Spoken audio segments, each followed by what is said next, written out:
a todos los que se lo merecen, y procedo a leer, que yo sé que es un poco más fastidioso,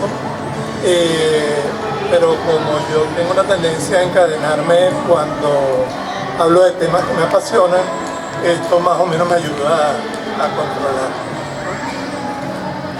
Recibir una segunda invitación para estas tertulias causa, además de mucha gratitud, cierta inquietud. Porque si la primera puede haber sido una ingenuidad y esta una amabilidad, si ahora los sanpablosos finalmente se percatan de mi ineptitud, capaz y no me vuelven a llamar. Así que pienso plantear hoy un tema para mí fundamental, no sea que no vayan a volver a hacer. En este lugar lleno de memorias, los invito a pensar la urbanidad también como un recurso de relación en y con el tiempo. Sé que no es muy usual, pero espero resulte inspirador, pues lo considero básico, particularmente en estos inusuales días que vivimos.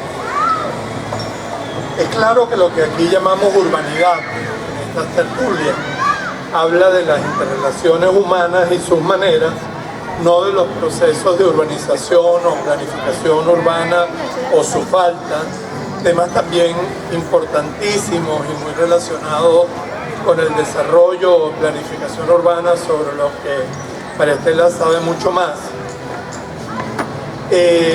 Sino que de lo que hablamos es de lo que la Real Academia define como atención y buen modo, tipo respeta para que te respete.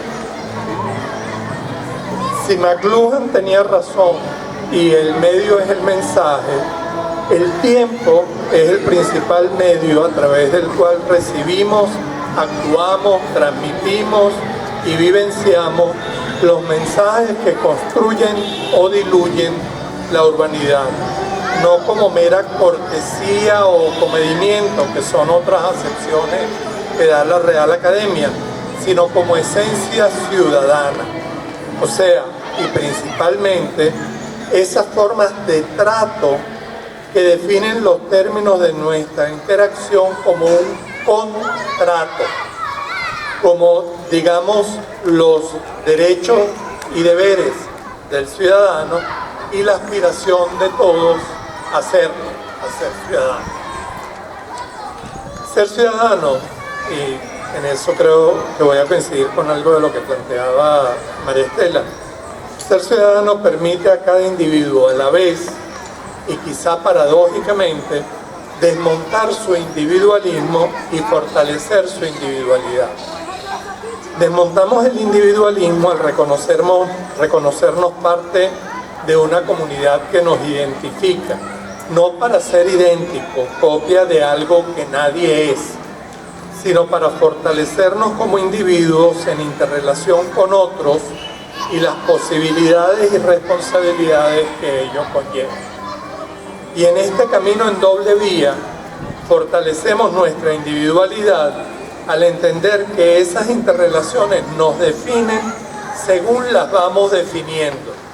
Es decir, vamos siendo lo que vamos haciendo, porque al ser y hacer influimos lo que nos influye.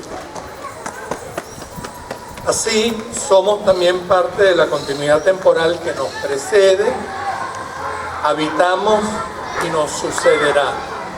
Continuidad temporal que no es externa, sino tan interna que nos constituye, desde el lenguaje a las costumbres, los sabores que preferimos, los recuerdos que conservamos, los lugares que registramos y los que imaginamos. Como la urbanidad, el tiempo es una construcción cultural, imbricadas ambas. En la naturaleza solo hay sucesiones y ciclos. La urbanidad interviene en esa realidad natural para construir entre y a partir de esas sucesiones, aparentemente independientes, el discurso que llamamos historia y que explica lógica, aunque no siempre exacta ni racionalmente, interrelaciones entre hechos aparentemente aislados hasta hacerlos relevantes individual y colectivamente. Lo que se ve son chicharras y yo pensaba que era un poquito del micrófono. Esa intervención de los ciclos para construir tiempo y construir historia, revelándonos a la inevitabilidad de lo meramente sucesivo, permite asumir como no solo posible, sino deseable, afectarlos hasta subvertirlos, para transformar hechos incontrolables en eventos memorables. Tenemos tan asimilada esa colosal construcción que son tiempo e historia y nuestros espacios en ella, que puede parecer etéreo y hasta esquivo hablar de la presencia del tiempo, para proponer tramas que nos ubiquen y expliquen más allá de los ciclos sucesivos. Pero también parece etéreo el amor intangible, lo que no lo hace menos cierto y determinante.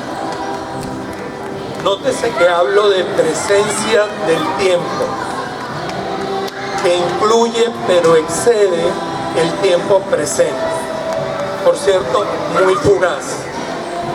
El presente es futuro cuando tratamos de atisbarlo y ya pasado cuando por fin lo hacemos. Entender y atender el tiempo como recurso de urbanidad exige valorar ese entramado de relaciones que construimos en el tiempo y que el tiempo construye entre nosotros. Desde lo que heredamos, como esta plaza, las memorias que la habitan y las que ella convoca, a lo que hemos hecho, que estamos haciendo, nos proponemos hacer y legaremos para que otros lo asuman como herencia cercana o distante, según corresponda, y decidan continuarlo, transformarlo o descartarlo. Quizá alguien haya notado que todas las conjugaciones las he hecho en plural, porque esa es una de las condiciones que diferencia al tiempo de los ciclos. El tiempo es una construcción cultural y como tal recurso de urbanidad y manifestación colectiva. Los ciclos se experimentan singularmente cuando tocan y por quien le toca, como nacer o morir, la lluvia o el verano, una flor o una roca. Hechos aislados, hasta que la historicidad del tiempo los convierte en eventos socializados, compartidos y con significado, porque desde, entre y a través de ellos interpretamos interrelaciones que nos incluyen como actores y no simples espectadores, y mucho menos subesclavos. Como sistema vivo y dinámico implican todo y a todos, porque interactúan con nuestras acciones y reacciones y nosotros con lo que el evento significa. Por eso no podría jamás avalar una cita muy provocadora que también estaban en nuestra invitación, pero que Nelson no leyó, una de Manuel Delgado, que dice: la urbanidad es la ciudad menos la arquitectura, ni la un poco más potable de Henri Lefebvre. Una cosa es la ciudad y otra muy distinta la urbanidad. Y no solo porque de ser ciertas esas afirmaciones me harían como arquitecto trabajar en lo que no es ciudad, o pensar que las edificaciones que entiendo siempre como de y para la ciudad puedan no profesarse profundamente la urbanidad. Desde nuestro trabajo profesional y social, Vilma Obadía y yo, mi socia integral, postulamos todo lo contrario, que el objeto de la arquitectura es la ciudad, que la ciudad opera a través de sus edificaciones y que el propósito socialmente significativo, el objeto histórico, si se quiere, de toda edificación, es participar de la construcción diaria de ciudadanía y urbanidad. Estos postulados, sin embargo, señalan algo, los de Delgado y Lefebvre, algo que aprecio mucho. el valor de lo que no sale en la foto, lo que se experimenta sin verse y más allá de lo material. Interrelaciones que construyen tejidos sólidos, aunque sutiles, por la insoportable levedad de su ser. Esa que trasciende el tiempo presente para darle presencia al tiempo como experiencia. Por eso igual rechazaría una historia sin tiempo, con narrativas únicas, o un tiempo sin historia, en orfandad falaz, sin experiencia, sino inexistencia, no leve, sino banal. El tiempo de la urbanidad no admite nostalgias que lo paralicen ni arrojos que lo disuelvan. Acomete el complejo pero incitante terreno que inspira acciones vinculando recuerdos y deseos, tan nefasto como el complejo de Adán, esa urgencia de estar siempre empezándolo todo por puro desconocimiento de lo previamente existente. Es el síndrome de Funes, que como el personaje de Borges nos hace tan capaces de recordarlo todo como incapaces de olvidar y por tanto de pensar. No es siempre sencillo entender y asumir que esa multiplicidad exige como contraparte estrategias y actitudes diversas, simultáneas y hasta contrapuestas. Valorar la herencia que se hace presente en la ciudad no nos puede varar en un lloriqueo tipo todo el tiempo pasado fue mejor, que parece impregnar algunos grupos de Facebook con valiosos documentos sobre nuestra historia urbana, pero como añorando tanto que imposibilita imaginar, valorar y hasta descartar otras cosas. Como parte de la vida, la muerte no es un trauma, sino una oportunidad de transformación para lo que muere y para lo que queda. De modo similar, la imaginación es indispensable para soñar y mantenerse vivo, pero no debe escamotear la corresponsabilidad de las interrelaciones e imponer el voluntarismo de antojos históricos o histéricos sobre la presencia del tiempo, así como que, por decir algo, mocha medio panteón nacional, rasgando la indispensable consistencia del tejido ciudadano y urbano para someterlos a una figura única, personal y construida que manda sobre todo y sobre todo. Nuestras plazas, por ejemplo, fueron de algún modo privatizadas cuando el recinto abierto en que se realizaban mercados, cabildos, obras de teatro, procesiones y hasta ejecuciones, se convirtieron en jardines monumentos a un héroe generalmente militar además, y a los ciudadanos nos encadenaron por caminerías predeterminadas. Y así nos quitaron nuestro pasado y nos dejaron sin la libertad del futuro, congelados en un presente que ya ni es. Yo hoy aquí prefiero pensar que estamos en la plaza de Petare y no en la plaza Sucre. Prefiero cuando tiene que haber un monumento que esté como en Chacao, hacia un ladito y no en el centro. Recuperar un espacio polifacético para acoger lo imprevisible, sin determinismos físicos ni simbólicos, para que las interrelaciones fluyan con urbanidad cívica que haga presentes los tiempos que la constituyen. Notaron que volví a cambiar de conjugación, ya no hablé de el tiempo, sino de los tiempos. En efecto, como en la urbanidad, hay tantas interacciones como interpretaciones, entrelazadas todas para dar significado a su particular e intensa multiplicidad y hacerla viva. Esta diversidad, que para algunos sería un caos, está llena de oportunidades. Los tiempos como ejercicio ciudadano de la urbanidad fluyen de muchas maneras, lineal, circular, envolvente o hasta transversalmente, para construir y constituir también social y culturalmente la institucionalidad que los hace legibles, como una urbanidad a mayor escala y a un tiempo distinto. De eso trata la ciudad y ese es su brillo. Experiencias en las que fluyen y confluyen todas las dimensiones del tiempo. Presencias que reúnen memorias, vivencias y deseos, interrelaciones físicas, funcionales, prácticas y simbólicas entre sus elementos y nuestros vínculos con ellos, que clarifican y clasifican las jerarquías de la institucionalidad en la urbanidad de la temporalidad. Su propósito es el intercambio ciudadano y lo cívico es su naturaleza.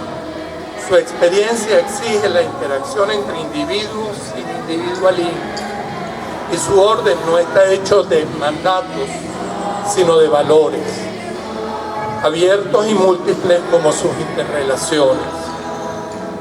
Porque lo creo y como tema de discusión adicional, afirmo que solo consigo la urbanidad y la presencia de su tiempo en entornos urbanos y civiles, sobre todo añoranza sobre lo rural y lo autoritario,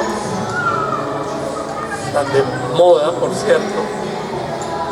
El tiempo de la urbanidad es siempre una construcción colectiva y democrática.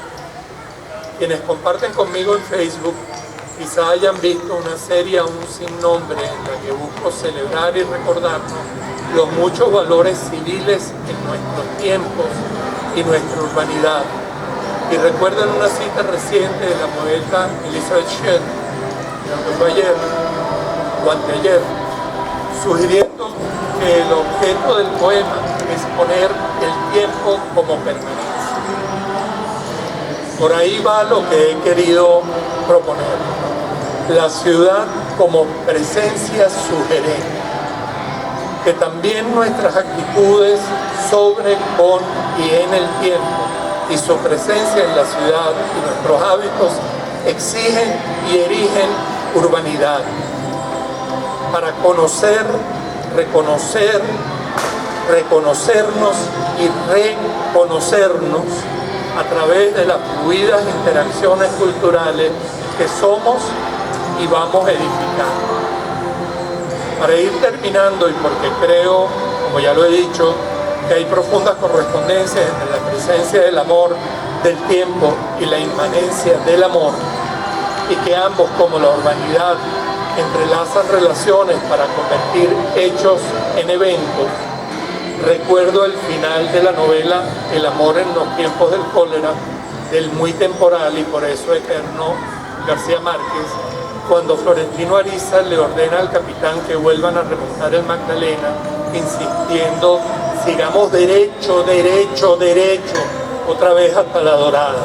Y Fermina Daza entiende que aquel capitán era entonces y para ellos esa embriagante permanencia del deseo que solemos llamar destino. Y cito: el capitán miró a Fermina Daza y vio en sus pestañas los primeros destellos de una escarcha invernal.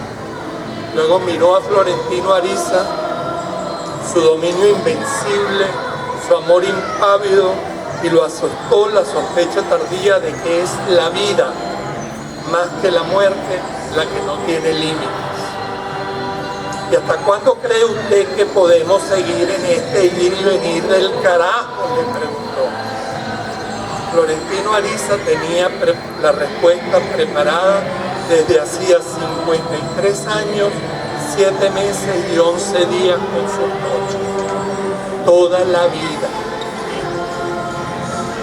Ojalá sepamos nosotros también, con la determinación del amor y la inspiración ciudadana, para habitar y hacer habitables nuestras ciudades, remontar toda la vida los tiempos de la urbanidad y sus múltiples interrelaciones, sin temeridad, pero también sin temor, para así atrevernos a emprender la impostergable levedad de buscar ser.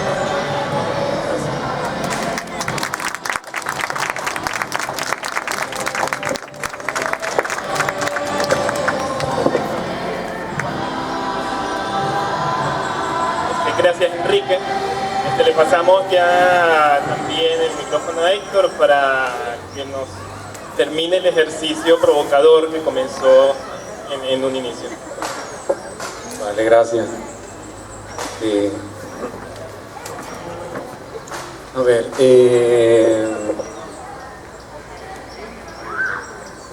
comparto un ejercicio. Hicimos un grupo de poetas, fueron 14 poetas. Este ejercicio surgió entre febrero y marzo. Estábamos muy movidos por todo lo que estaba aconteciendo en nuestro país. Ese contexto de esos 2 meses.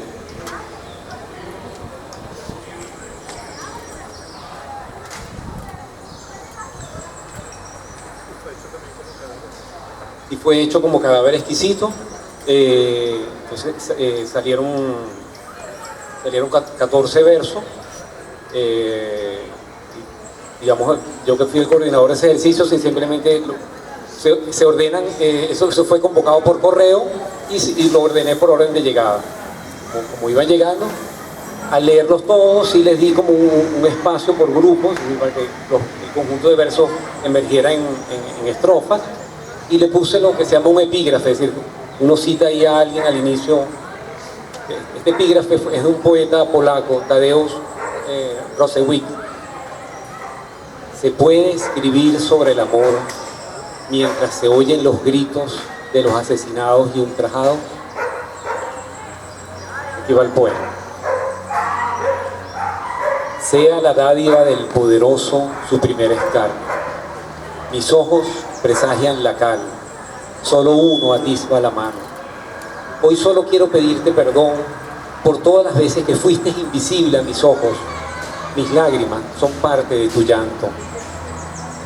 Oigo al cuervo en su graznar, atado al dolor de las madres que pierden sus hijos en las calles de Venezuela por tiro cobarde en la cabeza. El almirante Brión y José Martí, bajo el mismo cielo herido, lágrimas, humo infinito, no estamos yertos.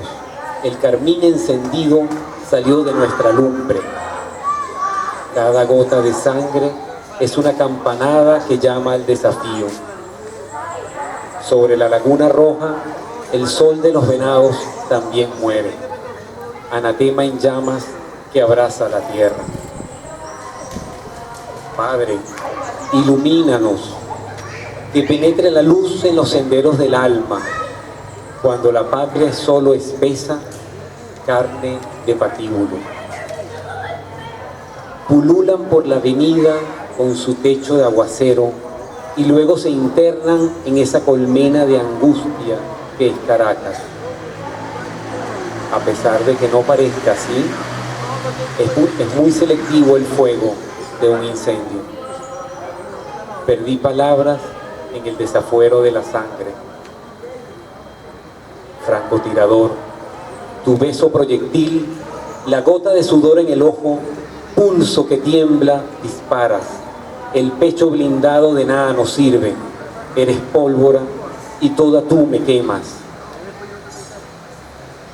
Te sabes frágil, sol, sin el quehacer comunitario de dar y dar en este alumbramiento.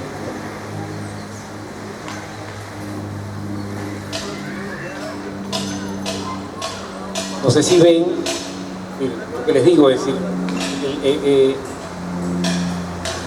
parte del misterio, así como nacemos y aquí estamos y no sabemos cuánto es el recorrido,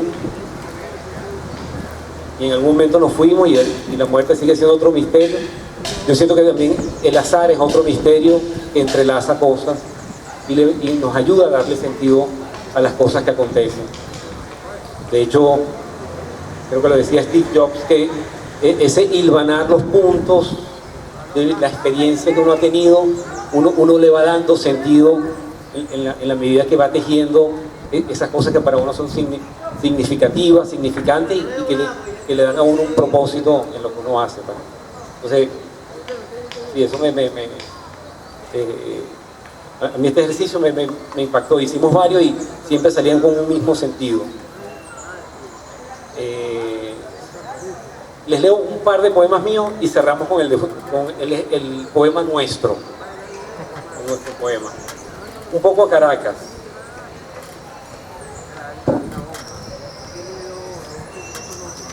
una calle cualquiera de Caracas, calle Independencia.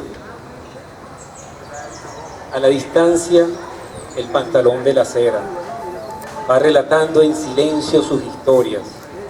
Se perciben aún lozanías de su primera salida, pulcritud del filo que vivió encuentros, la proximidad de texturas ágiles para evitar ser cazado, un simple trozo de tela. Amalgama momentos irrepetibles, con dolores gestados de manera desilvanada, entre intimidades percudidas por la sombra. Estar hoy a la intemperie no le resta autonomía, sin embargo, lleva la indigencia en sus pliegues, propia de seres que dejaron de reconocerse.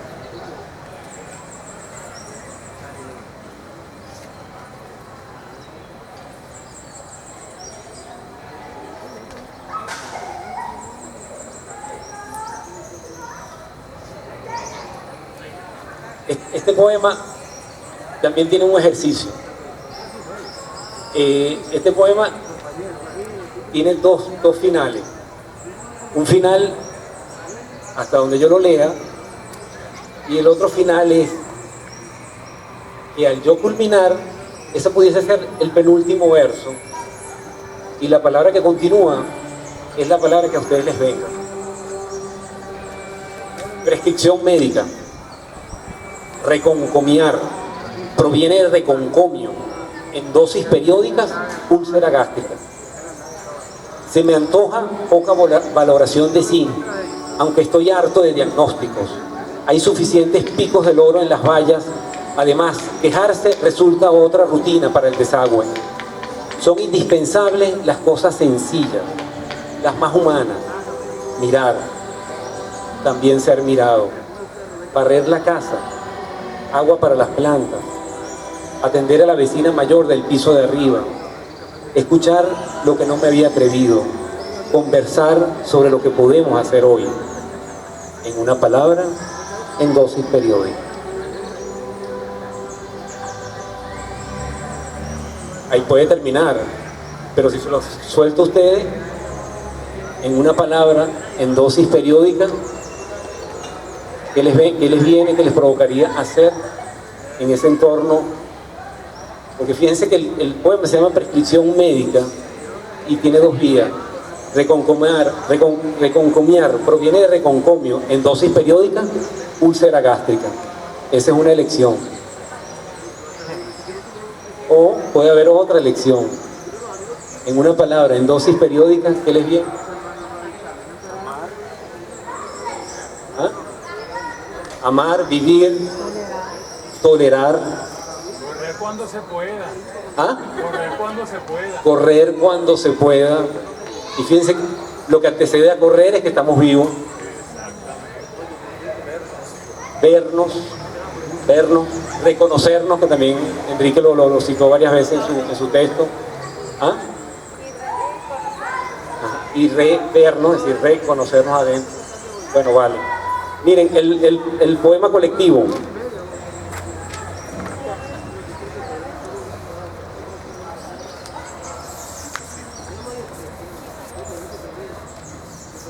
Se titula ¿Cómo vivo a Caracas? Claro, pudiese tener otro título, pero, en fin. A veces los poemas no tienen por qué tener títulos también, pues, ¿no? Tienen presencia por sí solos. Entonces, ¿qué fue lo que hice? Simplemente los copié por orden en que agarré los papeles, estaban escritos en ambos lados, yo simplemente, el azar me guió. Es un infierno y cielo fusionado en un solo espacio. La musicalidad de Caracas penetra, asalta y ríe. Caracas, el Ávila, sus samanes, el valle de los soñadores e inspiración. Con fe esquivo la muerte, la angustia que me asalta de cuando en cuando, en una sola cola. Te vivo cuando te bebo, como en cada beso. Difícil, pero si fuera de otra manera, no podría amarla tanto. Mi vida es rápida, esa condenada corneta me va a desquiciar. La plenitud de la angustia. Caracas se vive al momento, a como nos dé su día, con valentía ante la adversidad, con entusiasmo por lo que vendrá. Me la sorbo a pasos, me tomo sus rincones, me convoca con apasionada desazón. Vivo a Caracas como una hija que ama a su madre, la disfruta y la sufre, la palpa, la siente todos los días. Con tristeza por el deterioro progresivo de su vida. El final de las cosas nunca llega hasta su final, hasta que uno lo decida. Con la nostalgia del decoro y educación de hace 15 años. A pie, con miedo, con asombro y con regocijo, con amor y desconfianza, por no decir miedo, atascados en el tráfico.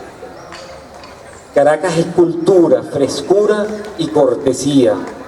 La vivo con bellas montañas, Ávila, con grandes edificios, como un peligro encantador que genera curiosidad por sus maravillas cambiantes y a la vez miedo, tristeza y angustia por sus fenómenos cada vez más bizarros. Un aplauso a todos ustedes.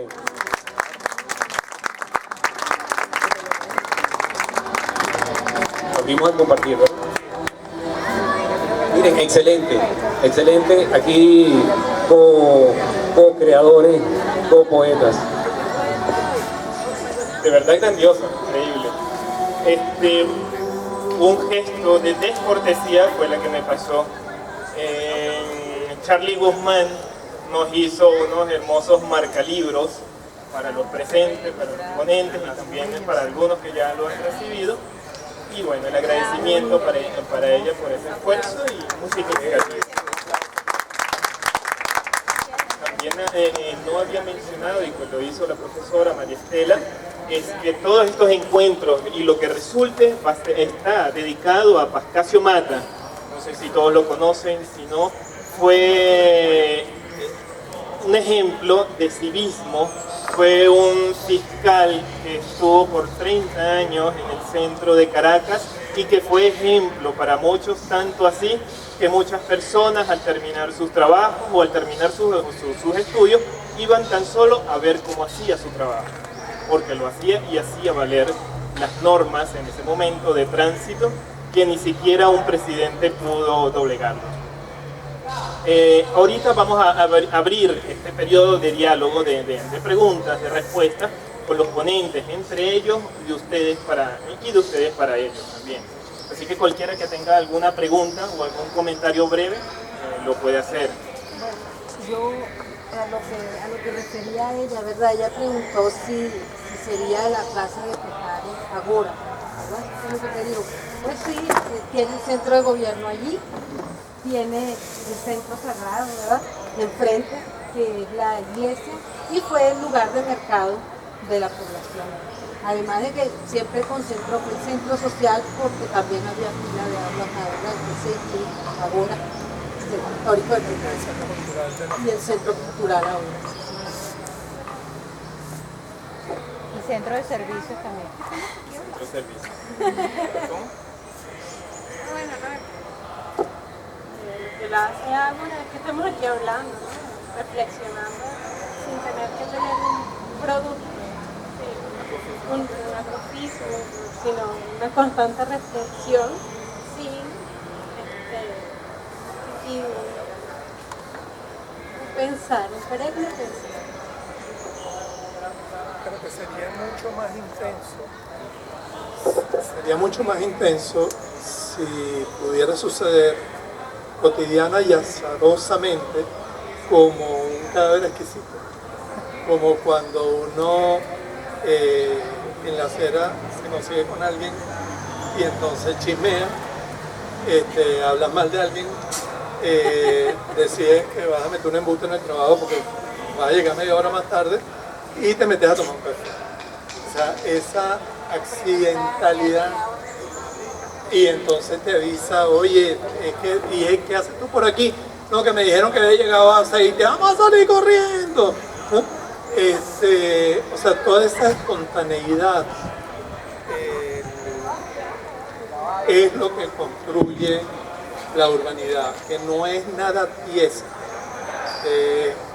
Viene de las interrelaciones que a veces son muy formales y requieren de formalidades, pero la mayoría de las veces suceden por azar, como uno conoce a la persona de la que termina enamorado,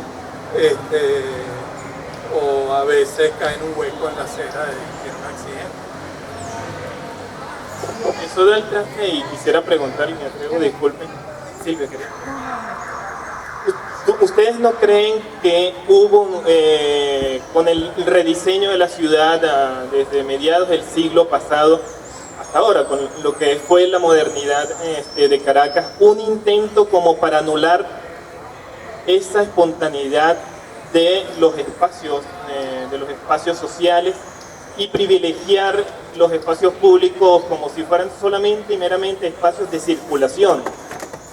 Es decir, se derrumbaron muchos edificios coloniales, se ensancharon avenidas como para privilegiar que el espacio público sea solamente para circular casi que exclusivamente los carros, y los carros que lo sabemos que es un ambiente muy individualista, no es abierto a la ciudad.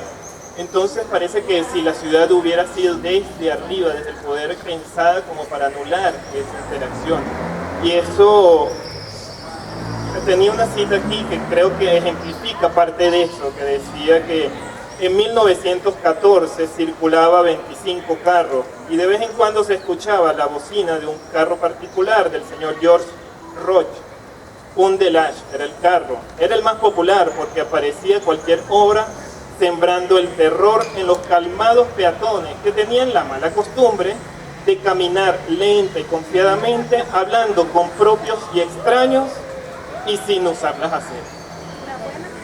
Esto fue escrito en 1954. Un comentario. Bueno, yo creo que ahí tú estás haciendo una acotación fundamental y que tiene que ver, en mi lectura, mucho con lo que yo trato de proponer, de asumir los ciclos del tiempo y la presencia del tiempo.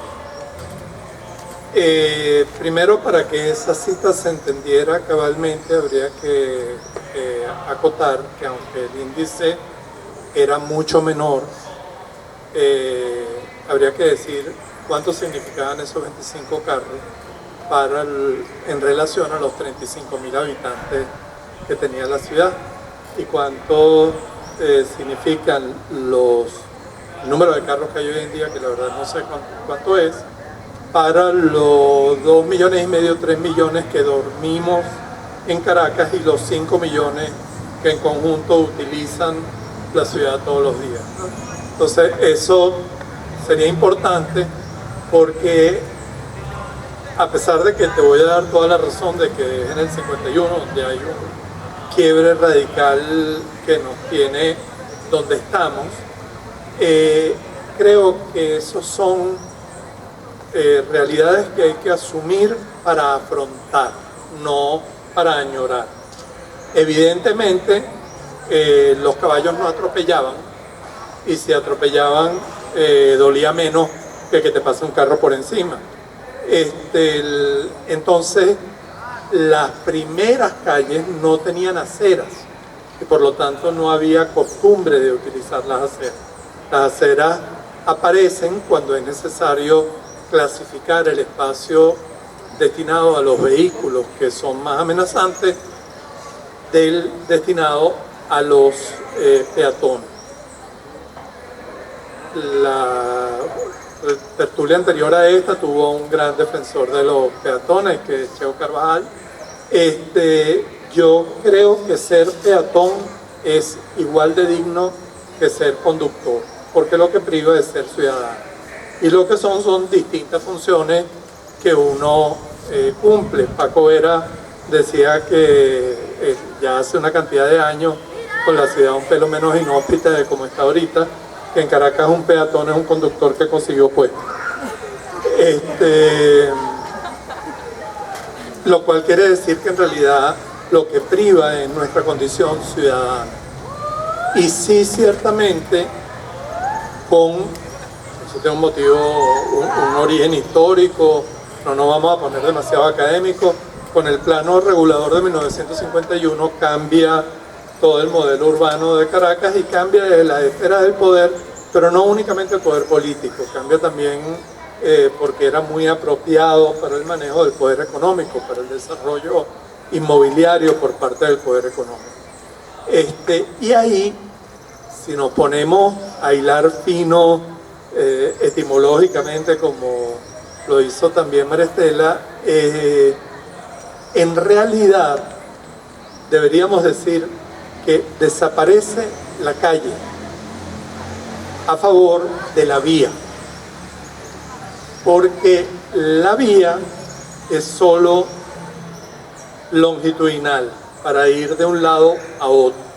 La calle fundamentalmente funciona transversalmente, y eso se siente todavía en los pueblos, cuando a una determinada hora la gente saca la sillita y se ven de un lado a otro, o la vieja chismosa se asoman a la ventana a ver por qué fulanita está llegando a esta hora y quién la trae y no sé qué. Es decir, la calle funciona para transcurrir, pero funciona fundamentalmente para estar, mientras que la vía funciona para pasar, y eso es una diferencia sustancial que ciertamente perfora la urbanidad, porque en el pasar, y eso se siente mucho en el poema colectivo, hay una desesperación por la rapidez, y en el estar hay un disfrute de la placidez, ¿no?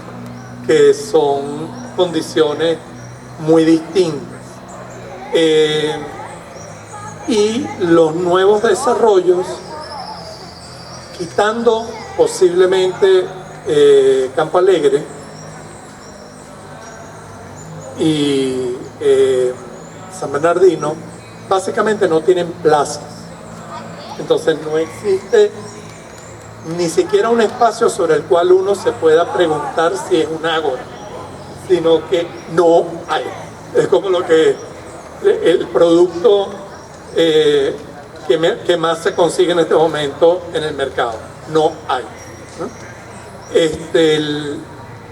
Y por eso, cuando aparecen espacios como la Plaza de los Palos Grandes o la Plaza Alfredo Sael en Las Mercedes, con todas las críticas que los profesionales le podamos hacer, ciudadanamente son muy bienvenidos, porque de repente la gente descubre que bajar al pasear al perro y sentarse te permite compartir, te permite de repente cortejar, te permite ver otras cosas, enterarte de lo que está pasando en el vecindario, etc. Pero es muy curioso que particularmente la Plaza de los Palos Grandes tuvo mucha oposición de los vecinos para que se hiciera, porque los vecinos, que ese es todo otro tema para que hablemos, ¿no?